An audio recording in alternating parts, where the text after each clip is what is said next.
Why hello there and welcome to this video where we are going to be doing a quick comparison of the old plastic Lego bags to the new paper Lego bags, which I have recently acquired from some Lego sets. So without further ado, let's get into it. So here you can see the two kinds of bags with the original plastic ones here and the paper ones here. So the first thing to know is obviously the paper ones are better than the plastic ones as these are much more environmentally friendly, being able to decompose easily when compared to these plastic ones which don't at all. However, that is if you are just throwing them out completely and not storing them inside the Lego boxes that you have, as I do.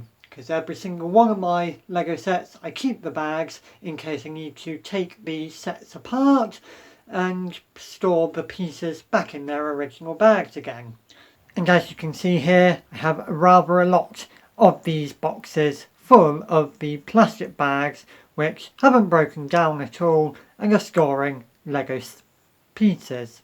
However, this can still work for the paper bags as well, and it could be argued that the paper bags would be better as well, seeing as these ones actually fold up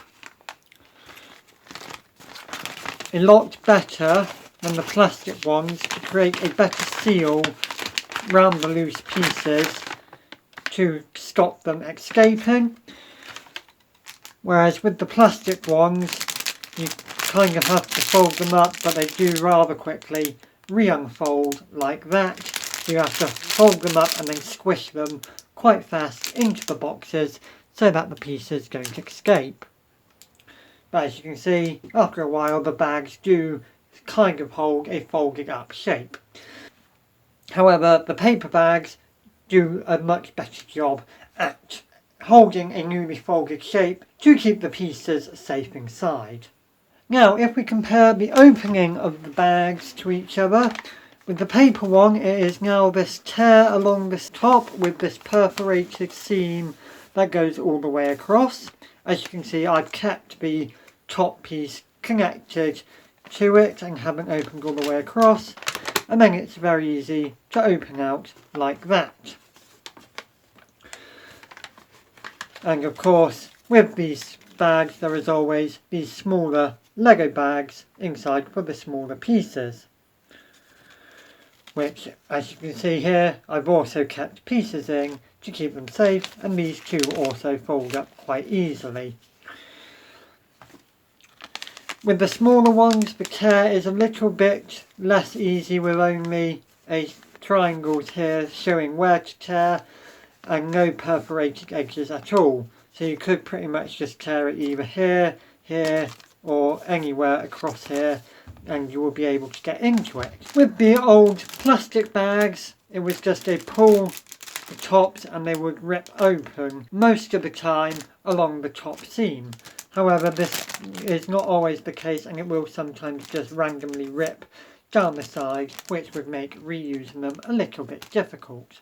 And carrying on from the point of the plastic bags having these rips that happen easily, it does seem that the paper bags are much more reusable than the plastic ones, as with repeated use of the plastic ones, these do tend to get more little tears in them that very quickly expand and compromise the shape of the bag.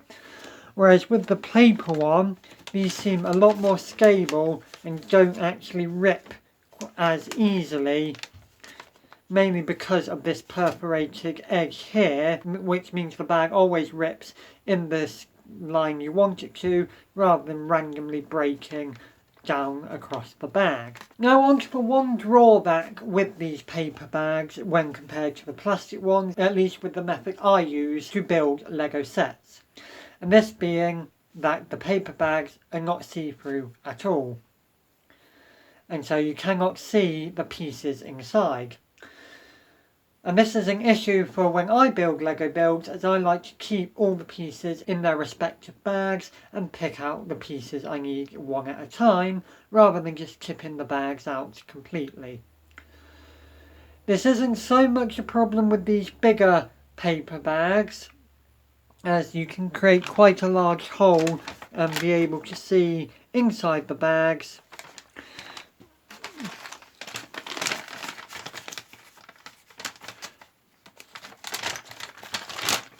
To see the pieces on the inside, as you can see here. However, with the smaller bags, it is much more difficult to create a good hole that you can easily get into and out of to see the pieces and get hold of them, meaning that you do have to actually tip the pieces out to be able to sort and find the pieces you need, which is not the way I like to do Lego sets, as I have said, which allows me to keep all the pieces together and not lose any pieces, which I find is a risk that can happen if you have to tip out the bags onto a flat surface, which I guess could be solved if you had some sort of tub or something to tip the bags into, which is obviously not a problem that we have with the clear plastic ones, as you can easily see from the outside all the pieces.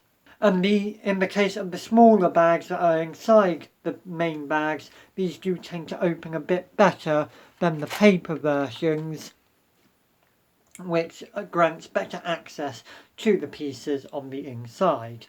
So overall, I think this is quite a good step forward for Lego to be using more paper bags. It is much more environmentally friendly if you are getting rid of the bags straight away, rather than keeping them inside the original boxes to restore the Lego sets at a later date. There is the issue of not being able to see inside these paper bags. However, there is not a lot you can do about that to create a paper bag that is see-through, because that would just be plastic again. And one final thing for these paper bags is that they don't really go back into their boxes as nice as the plastic bags do, as the paper ones are slightly more bulky than the plastic ones, and so take up a much more bigger space inside the boxes. However, it will probably fit better if you squeezed all the air out of the paper bags before trying to stuff them back in the box. So yeah, and that in conclusion is all I have to say, other than thanks so much for watching, subscribe, and I'll see you when I see you. Goodbye.